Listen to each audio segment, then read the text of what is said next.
வாகை தமிழ் நேயர்களுக்கு வணக்கம். இன்று நம்மோடு இணைந்திருக்கிறார் திமுக முன்னாள் சட்டமன்ற உறுப்பினர் திரு இலா புகழேந்தி அவர்கள். வணக்கம். அனைவருக்கும் வணக்கம். கேளுங்க. ஓகே சார், இப்ப அதிமுகவை பொறுத்த வரைக்கும் திமுக எப்படி பெரிய கட்சியாக இருக்கிறதோ அதே மாதிரி இருந்த கட்சி தான் அதிமுக. இப்போ தாவேகாவினுடைய கூட்டணிக்காக எதிர்பார்த்து இருக்காங்க. தாவேகாவும் அதிமுகவும் கூட்டணி அமைக்க போறதாகவும், தாவேகா கிட்டத்தட்ட 117 சீட் டிமாண்ட் பண்ணி ஆட்சிக்கு வந்தால் 2.5 ஆண்டுகள் இவர், 2.5 ஆண்டுகள் எடப்பாடி பழனிசாமி அவர்கள், இந்த மாதிரியான பேச்சுவார்த்தைகள் நடந்துட்டு இருக்கு அப்படின்ற மாதிரியான செய்திகள் வந்துட்டு இருக்கு. இத பத்தி உங்களுடைய கருத்து என்ன சார்? முதல்ல மக்கள், நாடு, அரசு அதை பத்தி அவங்க நினைச்சிருக்கணும். நான் 2 வருஷம், நீ 2 வருஷம், நான் 2.5 வருஷம், நீ 2.5 வருஷம், நான் முதலமைச்சர், நீ முதலமைச்சர், இது என்னது? இதுக்கு பேர் என்ன? இன்னும் தேர்தல் வர்றதுக்கு 1 வருடம் இருக்கு இல்லையா? அப்படி இருக்கிற காலகட்டத்துல இன்னைக்கே முடிவு பண்ணிட்டாங்க. 2.5 வருஷம் நீ, நான் 2.5 வருஷம். ஒண்ணு நல்லா புரிஞ்சுக்கணும். கூட்டணி என்பதும் தேர்தல் காலங்களில் அமையக்கூடிய கூட்டணிக்கு வடிவம் என்பது இறுதியாக வரும். இப்ப வந்துகிட்டு இருப்பதெல்லாம் தகவலாக வரும். ஏன்னா இன்னைக்கு கை கட்டிக்கிட்டு நிக்கிற ஒரு ஆளு நாளைக்கு பவர் இல்லாம போயிடுவாரு. அதிமுக இன்னொருத்தர் வந்துருவாரு.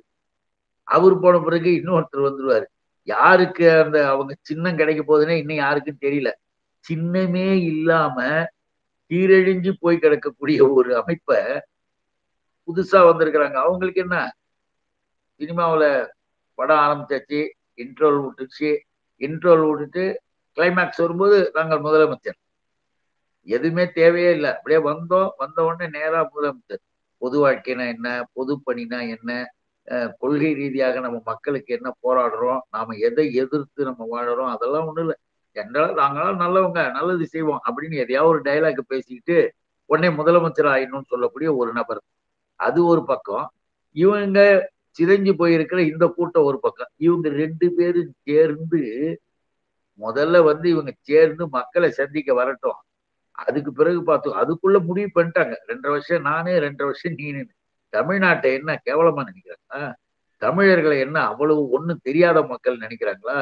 தமிழர்கள் இன்றைக்கு உலகத்திற்கே அரசியல் சொல்லக்கூடிய அளவிற்கு விஞ்ஞான ரீதியாக வளர்ந்திருக்கிறாங்க. அதை நம்ம புரிஞ்சுக்கணும். எல்லாமே அறிவியல் ரீதியா ஆயிடுச்சு. பழைய காலம் மாதிரிலாம் இவனுங்க ஏமாத்துறதுலாம் அதெல்லாம் நடக்கிறதுக்கு வாய்ப்பு இல்லை. அது சும்மா ஒரு காமெடி கதை படிச்சுட்டு போற மாதிரி விட்டுடுச்சு. ஓகே சார், இப்போ பிரசாந்த் கிஷோர் அவர்கள் திமுகவுக்கும் தேர்தல் வியூக வகுப்பாளராக இருந்தாரு. இப்போ தாவேகாவுக்கு மாறி இருக்கிறாரு. அந்த வகையில அவருடைய வருகை தாவேகாவுக்கு வந்ததுனால அது ஒரு மாற்றத்தை உண்டு பண்ணும் அப்படின்ற மாதிரியான விஷயங்கள் இருக்கு. அதை எப்படி பாக்குறீங்க? எப்படி பார்க்கணும், ஒருத்தர் அறிவுபூர்வமாக சிந்தித்து சரியாக இருக்கின்ற நேரத்தில் அவரை பயன்படுத்துவது என்பது வேறு. அவர் ஒண்ணு ஏது கீழே இறங்கி ஓடி மக்களை பார்த்து அதை பார்த்து இதை பார்த்துன்றதெல்லாம் கிடையாது. அவர் ஒரு ஆர்கனைசர் மாதிரி ஒரு கம்ப்யூட்டருக்கு முன்னால் உட்காந்து நீ வேலையை பாரு, அதெல்லாம் இது பண்ணி கொடு அப்படின்னு சொல்லி வேலை கொடுக்குறோம். நம்மகிட்ட வேலை பார்க்கறதுக்கு வந்தாரு, போனார்.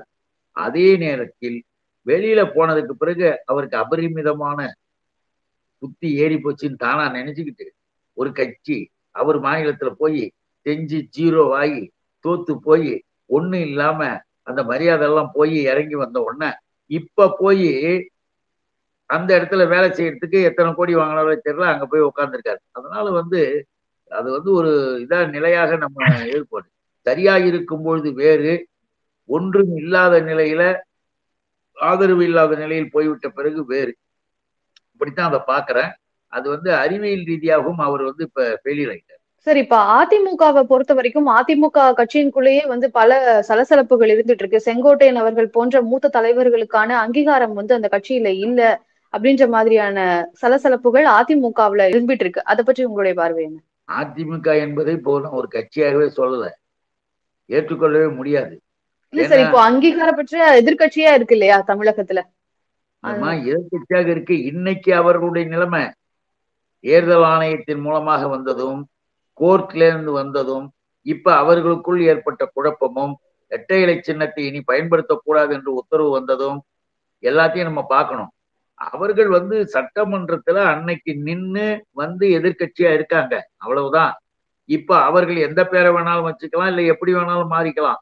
அது கோர்ட்ல தேர்தல் ஆணையத்தின் மூலமாக அவர்கள் மீண்டும் அதெல்லாம் வாங்கி ஆகணும். சட்டப்படி அங்கீகாரம் பெற்றாக வேண்டிய ஒரு நிலைமையில் இருக்கிறாங்க. இதுல செங்கோட்டையன் இப்படி வந்தாரு, அவர் அப்படி போனாரு, இவர் இப்படி போனாருன்னா ஒண்ணும் இல்ல, ஒவ்வொருத்தர்களுக்கு பின்னாலேயும் 3 கோடி பேர் 4 கோடி பேர் இருக்கிறாங்கல்ல. 4 பேர் 5 பேர் ஒரு தொகுதியில ஜெயிக்கிறதுக்கு கூட முடியாத நிலைமையில் இருக்கக்கூடியவங்க தான். பேர் இருக்கும், அந்த காலத்துல 4 பேருக்கு தெரிஞ்ச பேர், அவ்வளவுதானே தவிர வேற ஒன்றும் கிடையாது. ஆகவே அந்த அமைப்பு ரீதியாக அதிமுக என்பதை விலை பேசிக் கொண்டிருக்கிறது பாஜக. அதான் ரகசியம் அதுல. ஃபைனலா ஓகே என்னன்னு சார். இப்ப கேட்டீங்கன்னா, mood of nations India today அதெல்லாம் தரப்புல இருந்து பாஜக மூட் ஆஃப் நேஷன்ஸ் அப்படின்னு இந்தியா டுடே தரப்புல இருந்து தேர்தல் வாக்குகள் வந்து இப்படிதான் இருக்கும் அப்படின்னு சொல்லி இந்த மாதிரியான வாக்கு சதவீதங்கள் தான் வரும் 2026 அப்படின்ற மாதிரியான கணிப்புகள் வந்து வெளியாகி இருந்தது. அந்த நிலையில தமிழகத்தினுடைய கட்சிகளை பொறுத்த வரைக்கும் பாஜக 3% வாக்குகள் வந்து உயர்ந்திருக்கு. இப்போ கடந்த நாடாளுமன்ற தேர்தலை விட இப்ப 3% வாக்குகள் அதிகமாக வந்து பாஜக பெறும். அதிமுக 3% குறையும், திமுக 5% அதிகரிக்கும் அப்படின்னு சொல்லியிருக்காங்க. அப்ப பாஜக 3% கூடும் சொல்லியிருக்காங்க இல்லையா, அதை எப்படி பாக்குறீங்க? 3% கூடும் என்பதே நமக்கு ரொம்ப கஷ்டமான ஒண்ணு. 3% கூடுது அதிமுகன்னா அது எவ்வளவு கொடூரம். இப்ப இல்ல சார், உடம்புல வந்து பாஜக கூடும்னு சொல்லியிருக்காங்க. பாஜகவை தான் சொல்றோம். 3% கூடுன்னு சொன்னது எவ்வளவு பெரிய கஷ்டம்னு கேட்டீங்கன்னா, இப்ப நம்ம உடம்புல வந்து நல்ல ஆரோக்கியமா இருக்கிறோம், திராவிட முன்னேற்ற கழக வலுவோடு. அதே நேரத்துல பாஜக என்பது உடம்பில் இருக்கக்கூடிய ஒரு கொரோனா கிருமி மாதிரி. கொரோனா கிருமி 5%, 2% உயர்ந்திருக்கு என்பது உடல் ஆரோக்கியத்துக்கு நல்லதில்லை, கேடு. அதுதான் நான் இங்க குறிப்பிட விரும்புகிறேன். அதிமுக குறைஞ்சு போயிருக்கின்றது, அவர்களுடைய செயல்பாடுகள், அவர்களுடைய நடவடிக்கைகள் சரியில்லாம இருக்கலாம். இப்போ தமிழ்நாட்டில் சில பேரை ஒன்று சேர்த்து கொண்டு எல்லோருக்கும் கோடிக்கணக்கில் பணத்தை செலவழித்து தங்களுடைய விகிதத்தை உயர்ந்ததாக காட்டுவதற்கு ஏற்பாடு செய்வது பிஜேபியினுடைய வேலை. இதுல எதுவுமே உண்மை வராது, எடுபடாது. திமுக 5% அல்ல, உண்மையான ஒரு கணிப்பின்படி 15% திராவிட முன்னேற்ற கழகம் இன்றைக்கு உயர்ந்த நிலைக்கு வந்திருப்பதாகவும் தகவல். Okay sir. இப்ப பாஜக வந்து இப்போ தமிழகத்துல இந்த அளவுக்கு மும்மொழி கொள்கையை பற்றி பேசுறாங்க, இல்லைன்னா நிதி தராம இருப்பாங்க அப்படின்ற அளவுக்கு இப்ப பாஜக தமிழகத்துல ஒரு பேசும் பொருளாக மாறி இருக்கு அப்படின்னா அதுக்கு 2 திராவிட கட்சிகளும் தான் காரணம். திமுகவும் அதிமுகவும் தான் மாறி மாறி பாஜக கூட கூட்டணி வச்சு தமிழகத்துல பாஜகவை வளர்த்ததே திராவிட கட்சிகள் தான் அப்படின்ற குற்றச்சாட்டு எழுந்திருக்கே, அதை எப்படி பாக்குறீங்க சார்? அதுல திமுகவுக்கும் பங்கு இருக்குன்னு சொல்றாங்களே. அது மிகப்பெரிய தவறு. திராவிட முன்னேற்ற கழகம் முத்தமிழறிஞர் தலைவர் கலைஞர் காலத்தில் வாஜ்பாய் அவர்களுடைய தலைமையில் இருந்த அந்த ஆட்சியை கவிழ்க்கின்ற நேரத்தில் முயற்சி செய்கின்ற பொழுது, வேண்டாம் நாங்க சொல்றதை கேளுன்னு நிபந்தனைகள், அததான் நீங்க கவனிக்கணும்.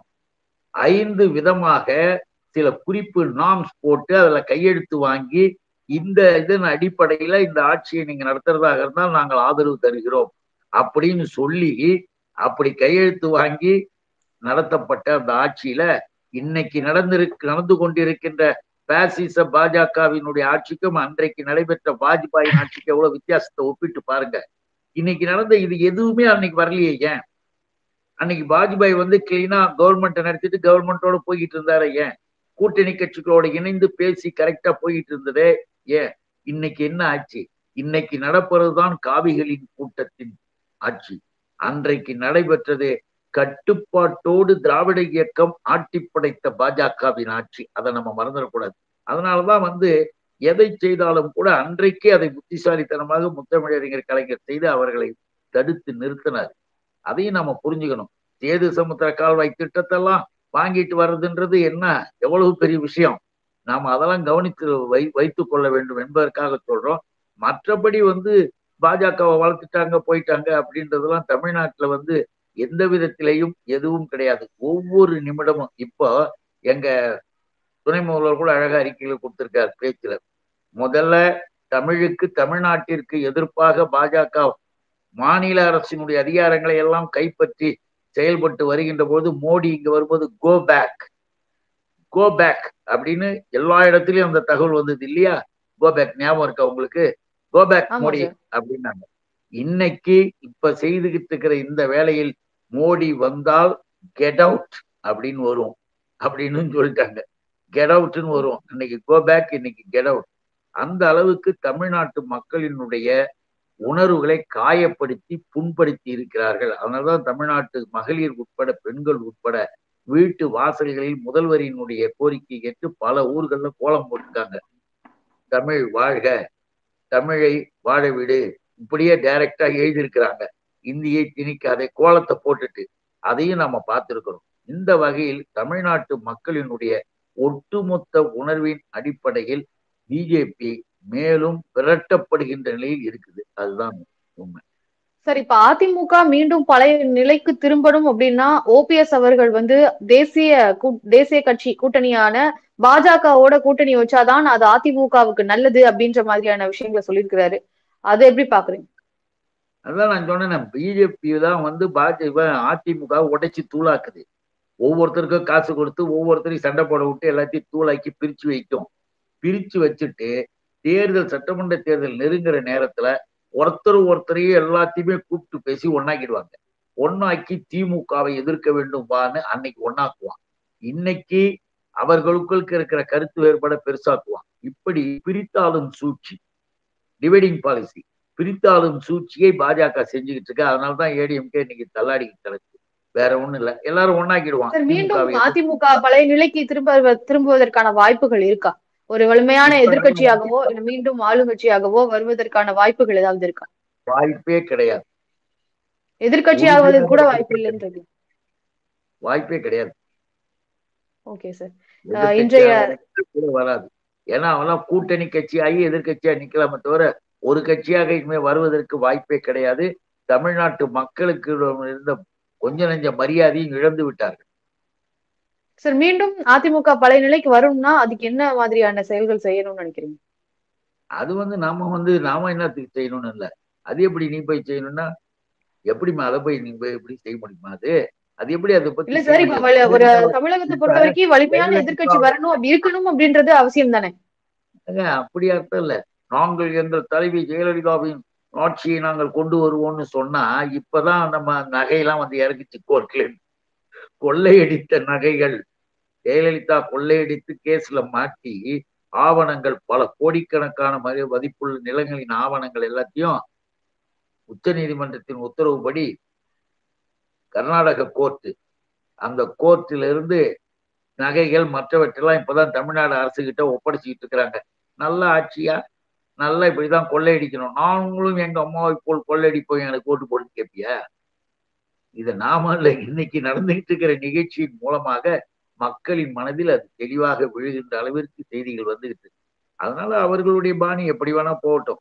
நமக்கு இந்த நாடு நல்லா இருக்கணும், இந்த மொழி நல்லா இருக்கணும், இந்த இனம் நல்லா இருக்கணும். திராவிட தமிழர்கள், திராவிட தமிழச்சிகள் இந்த திராவிட நிலப்பரப்பில் நல்லா இருக்கணுன்றதுக்காக திமுக இருக்கு. அதனால வந்து எது வந்தாலும் வரட்டும், சந்திப்போம். ஓகே சார், இன்றைய தமிழகத்துல பேசும் பொருளாகவும் பிரச்சனையாகவும் இருக்கக்கூடிய மும்மொழி கொள்கையை பற்றியும் தமிழக அரசியல் கட்சிகள் பற்றியும் பல விஷயங்களை என்கிட்ட பகிர்ந்துகிட்டதுக்கு ரொம்ப நன்றி. அனைவருக்கும் வணக்கம், நன்றி.